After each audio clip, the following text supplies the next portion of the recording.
Whoa, Phil Phails.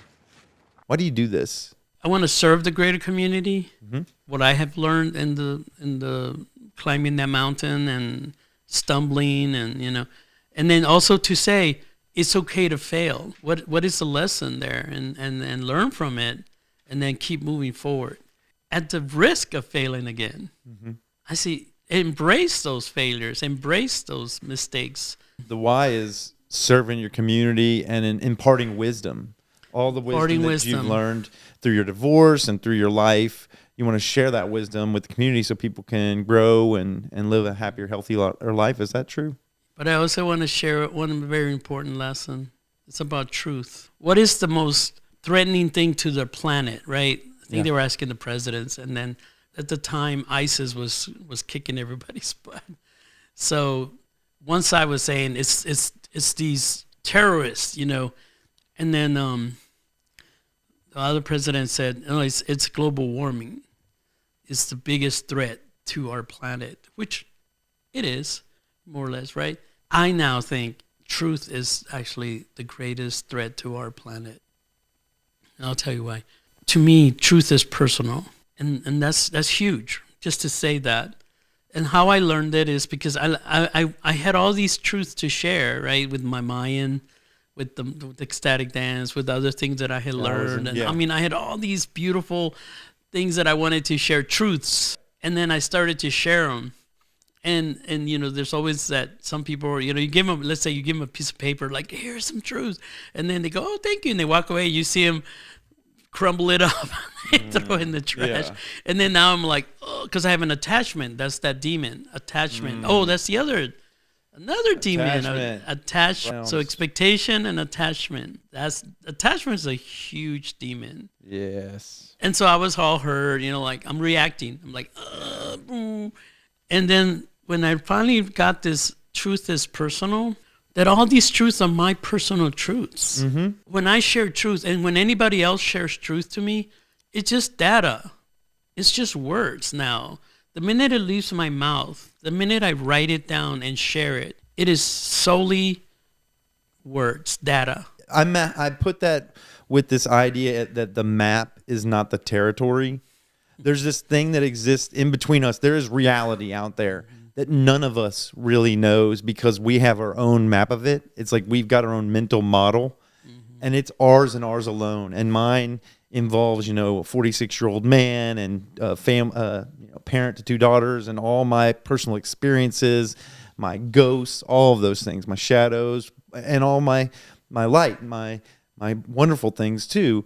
And they're very different from everybody's. We have different maps. And none of our own individual maps is the actual territory. You could tell me just what ecstatic dance is like with rich detail. And that would be your truth of ecstatic dance. And it would be so different than what I would experience if I showed up at ecstatic dance. Because no one can be Oscar at ecstatic dance except for Oscar. Is that similar?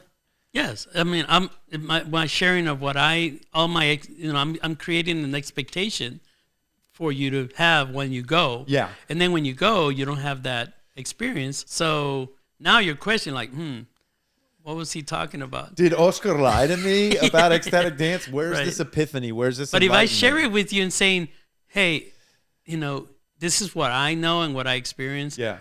You're going to have your own experience, and whatever it is, it is truth. It is real. Yeah, your experience is your truth. When we move them into the dance, I want to give them a blank canvas. Yeah. That they're the painters of this experience. Yeah, I chose the music. I chose the invocation. But after that, again, that's truth is personal. Now, I allow you to have your own experience. So you be the painter, and then but you need a blank canvas, right? Yeah. If I give you a paint by dots, yeah. Is it your experience or is it I'm giving you the experience? Man, I never have thought of this before. I've actually gone to a handful of ecstatic dances in my life, and I've never thought of ecstatic dance as a divination tool until now. You're choosing the music and the invocation, and what that means to me, what that means to my life, how I make that relevant, and then how I allow that to influence the work that I do on that dance floor, or the work that occurs, as opposed to, you know what I mean? Like what do I work through? What happens to me? How am I changed by that is so personal and so relational to the tarot card or the astrological reading or all these other divination tools. I never thought of that. Does that make sense? Is that Yes. Is that relatable? Right. I was watching a thing on the quantum physics 20, 30 years ago or so. I don't know, when they were really discovering quantum physics. And one of the most biggest things they said was that they realized that part of the experiment, you know, they use all the formula for the experiment, but that their thoughts of what could happen became part of the equation. Yeah. So they were like, wait a minute, my thoughts actually impact the results?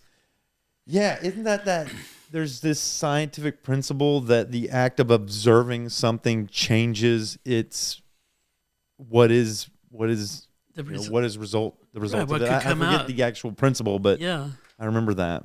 So if we think about it, everything we're doing is, you know, it's part of quantum physics, that the mysticism and science is mixing there, it's blending. Yeah. Is that my own thoughts have weight, have, you know, or actually matter, like, you know. Yeah. They have an It's impact just like on if the you world. just added water to that mixture. Well, Yeah. water is physical, but my thoughts. Yeah.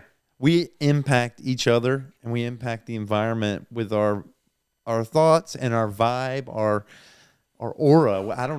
I get into this real mystical space, but I agree. Yeah, that's really I mean, you interesting. have peppermint, right? I have yeah. pets. Yeah. And I know if I say, I love you, and they respond, I love you. And they Yeah. just, they're listening to my tone. They're not listening Right. to the words. The nonverbal communication, Yeah. the vibe. The vibe. Right? You could say, you know, I hate you, peppermint, and then they'll wag the tail and they'll Right. come up and love you. Yeah. Because really what you're communicating, it's not about the words matter, but a small amount. I think, what do they say? 90% of communication is nonverbal. And that's what happens in ecstatic. You just said something, the best thing. Ecstatic dance is nonverbal. Yeah. And that's part of the magic of ecstatic dance. Yeah. Is we don't get to express what I'm feeling with words. I get to, because if I'm doing this, you know, of course nobody is going to want to dance with me. Yeah. But if I'm really in my dance and I'm starting to really glow, because again, we're dancing from the inside out, of course that's going to attract other people to want to be in your space, in your dance. Yeah. And the dance could last. Now, if you're attached, you want the dance. If I start dancing with a woman, if I'm attached and I have an now I want her to dance with me for the whole song, and probably only me dance many for songs, only me. right? Yeah. Now, if she turns around and goes, whoop, now because of the Feel attack, sad. yeah, I'm reacting to my own, you know, I'm disappointed. The shame kicks in. Yep. Doubt, like, oh, I'm not good. I'm not tall enough. I'm not good looking. If I have attachment and expectations, I'm allowing the other demons, to kick me in the head. You know? But if I'm in there with no expectations and no attachment, a dance could last 5 seconds. It could last, you know, an interaction could last a minute, one song. Man, I've seen people dance for half the dance because they're just gelling. Something's happening. And now again, no attachment, that what happens afterwards. Right. You know, it all happens inside, and then that's it. I do know a couple from 25 years ago. They had an amazing interaction. He's big, you know, Big guy. big guy. Yeah. Would look threatening to most Yeah. women. She was this beautiful, you know, average height, everything. They connected. They ran off. They got married. They have kids. They're still Aw, together. I yeah. mean, how often does that happen, right? So that's possible. Yeah. But that's not, you know, I shouldn't put that expectation every time I have an amazing experience with somebody. Absolutely. And just go, oh, thank you for the gift, you know, bless you, and then just leave with that inside of me and just go on. And Yeah. if I'm not attached, then I'm just going to take it for what it's worth and leave it with that. Yeah. Don't put any more story on it.